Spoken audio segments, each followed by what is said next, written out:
So we're back again with Fedcast, Little Jimmy's favorite podcast.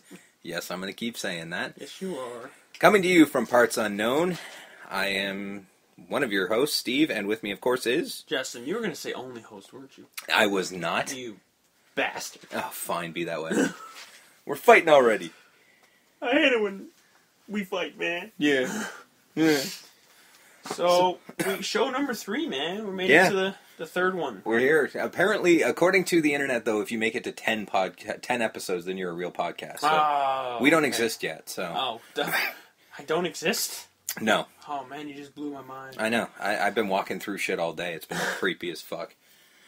So, we're here to... if in case this is the first time you're listening, I apologize. We are going to talk about the world of professional wrestling. The wacky world of the WWE. Hey, you got it right. I did. Bonus star to you. Yes, I'm doing shit right. I'm trying my hardest. I'm really trying. Well, no, I'm not, but I'm pretending I'm trying hard, and frankly, that's the best you're going to get out of me. So, yeah, fair enough. So, fuck it. Let's get to it. What do you got? We got pay-per-view, actually. Well, I guess before then, this was the week of October. Oh shit, yes. Fuck, I'm never gonna get any of this right, am I? Eventually. Fuck. So it's the week of October. What the fuck week? What? October 30th? We go from the Monday, right? 29th? If we go from the Monday, it's the 29th. Okay, so from the week of October 29th. Ha ha ha. But once again, always we got to go back in time. Yes, we have to go back in time because we don't record this on fucking Saturday. So no. So we do SmackDown. Yes. Luckily, we can just get through because nothing really happened. It was just a push towards the pay-per-view, the Hell in a Cell pay-per-view. Yes. Some stuff happened. They added a Divas match to the pay-per-view. We'll get into that. Mm-hmm. Not really. No. So that happened. Sunday. Yes. We actually watched Hell in a Cell. We did watch Hell in a Cell, and I gotta tell you, I wanted to hate this so hard. I was expecting, like... It's in your nature. Well, yeah, it's what I do, but, I mean, fuck. It sounded like it was gonna suck so hard. And I gotta tell you, it was alright. It was pretty good. I mean, for a middle of the road pay-per-view in between big ones, it was alright. It was solid. It was decent, had some good matches, it was solid. So yeah, I mean, fuck, I wanted to be I literally remember when we were leaving. I said to you at one point, I'm like, I really have to try hard to come up with shit I hate about this. Because there was not much to hate. I'll make it easy for you to begin with. I'm sure you will. Because we'll run it down match for match. We'll start with the opening match, the Kurt Durker, if you will. Yes. Alberto Del Rio versus Randy Orton. Oh, this was a botch fest if I ever saw one. It really was. Oh my god. It's kind of shocking coming from these two guys. It is. Well, okay, maybe not Orton as of late, but Del Rio, usually he pulls out better, but, I mean, good lord, like, watching the whole fucking thing, it was just botch after botch after botch. I meant to... Botchamania? A little bit. I mean, I meant to take notes and remember specific ones, but... Well, I mean, there was moves that just didn't work. Yeah. I mean, the finish was kind of a botch onto itself. Yeah, that looked really fucked up. Like, I remember now, he went for, I guess, Del Rio went for some kind of fake clothesline or whatever. No, he does a kick where he jumps, where the guy's in the corner, and he jumps up on the rope and kicks him in the back of the head. Is that what he was trying to do? That's his move.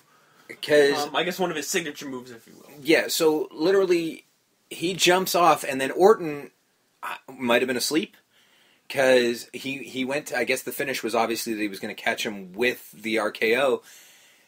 It was like he was asleep. He missed like lifting his arms. It was he jumped up and was trying. Caught him at the end. Yeah, at the very end, right before he hit the mat, his arms finally came up, and it was just sad for a guy that, again, Orton, say what you will, because he's kind of boring as fuck.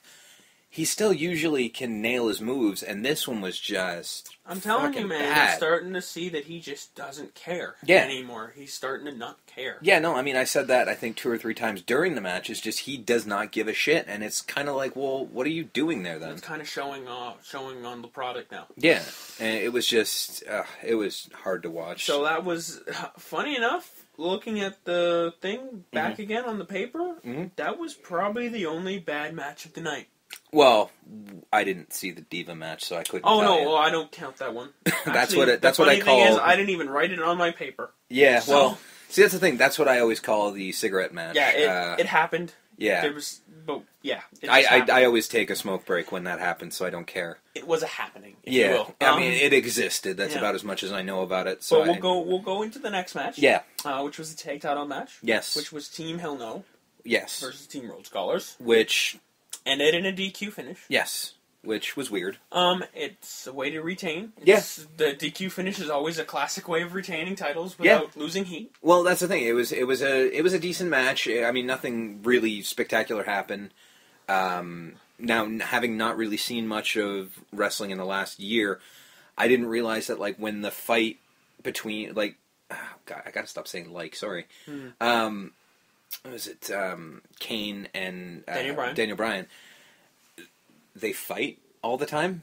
You were telling me that's a thing for them, because I thought it was they bicker like an old married couple. Yeah, see, I thought it was weird because they were fighting and they're still the champions. I'm like, is this going to be a problem in the future? But you're saying that this is normal, so I didn't know. I had no idea. This is old hat for them, if you will.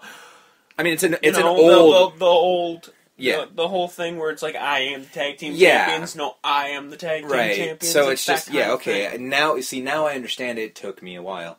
To be fair, you've never seen these I have not. This was my first. Team, this was my first attempt. I haven't watched wrestling in forever, so this was my first. I mean, having a tag team champions that fight all the time, nothing new.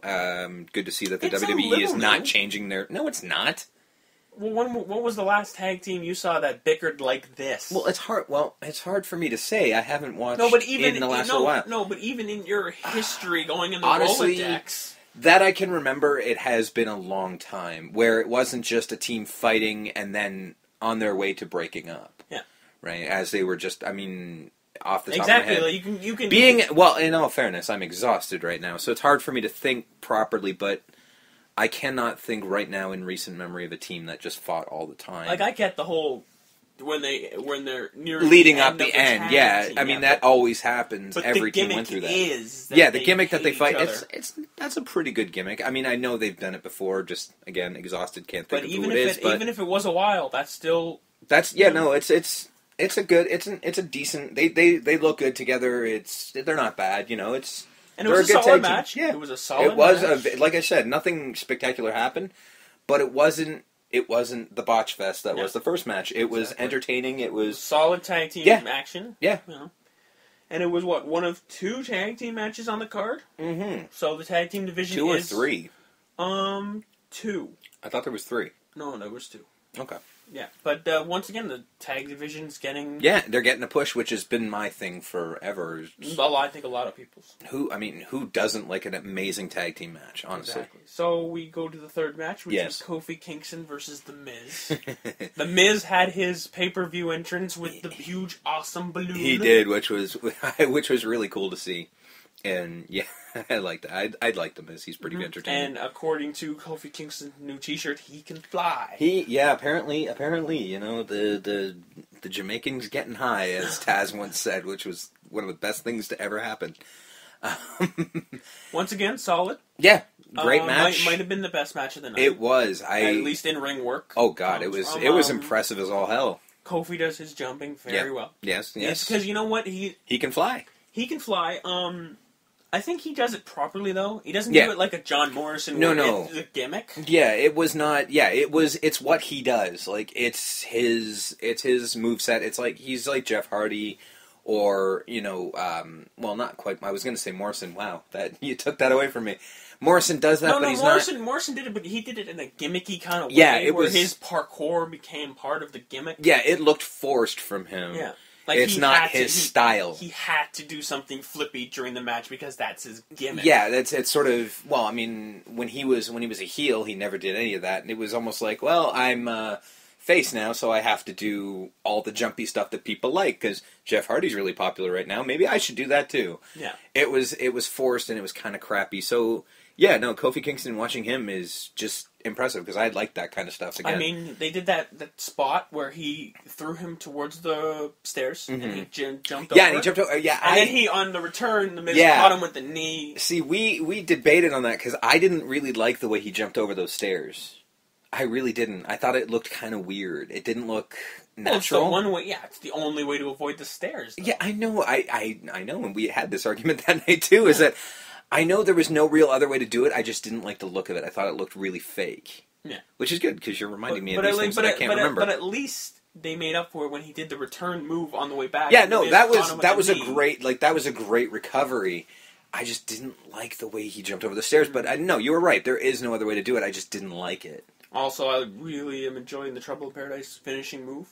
Because he's starting to do it like Randy did at the beginning with the RKO, where he's starting to catch dudes. Yeah, he's out of nowhere. Yeah, it's not a setup thing anymore. Where he does the boom, boom, boom, like the 619. Yeah, which I'll get into later. He's just starting to just throw it at guys. Which is catching them, and it's more realistic because they're not expecting a kick to the face. Yeah, no, that's what it should be. That's what your finisher should be. And I can't understand people like Randy Orton who just. They throw it. It used to be so amazing to just come out of nowhere and it would be shocking. Now you almost see it coming and it's pathetic. I hate finishers that you can see coming unless they call for it. If they're calling for it, you see it coming.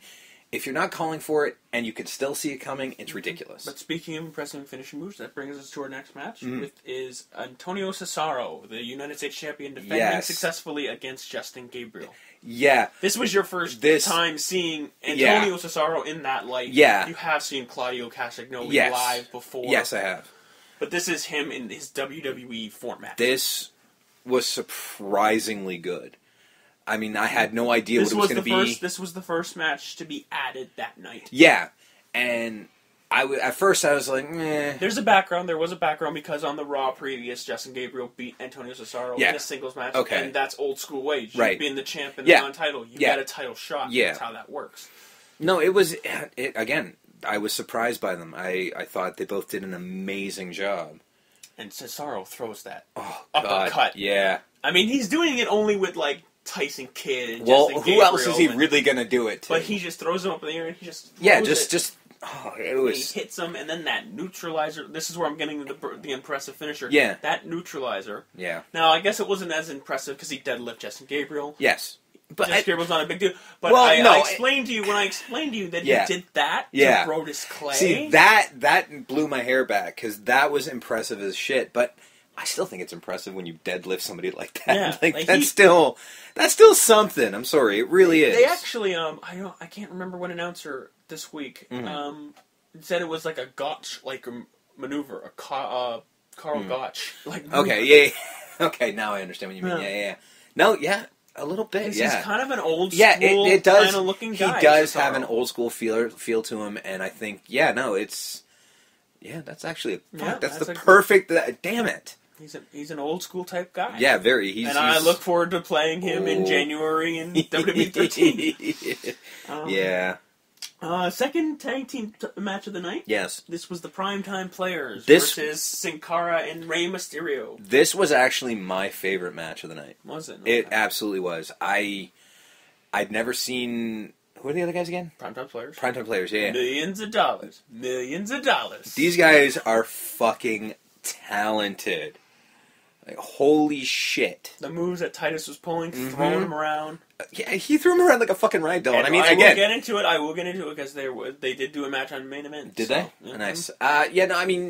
Throwing Sin Cara around, no big deal. The guy's like 3 feet. But how he does it. But he threw him around with absolute He's so small, force. but he threw a human being. Yeah, an adult man. Yeah. Around and it wasn't just, he threw him. He didn't, wrestling throw him.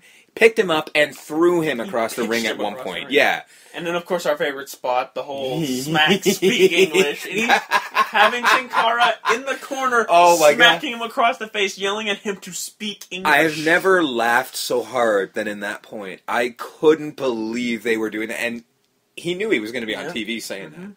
I'm surprised he didn't get in trouble for that. Yeah, he hasn't. Because he hasn't. That was hilarious. It was the best match. It was other than the whole Sin Cara kind of landing on his head, top of his head. For fuck's sakes, that asshole is going to get hurt again. Luckily, he's still wrestling and he's okay. But they had mentioned that he's a little. He's a little out of. Like fuck, what the fuck, man? He's not gonna be able to ingratiate himself into the WWE style. It's probably just they're trying to take him with Rey Mysterio so Rey can show him how to do it because Rey did it successfully. Yeah. but he's just too... He's too accident-prone. He doesn't seem to know what he's doing. Yeah. For a guy that obviously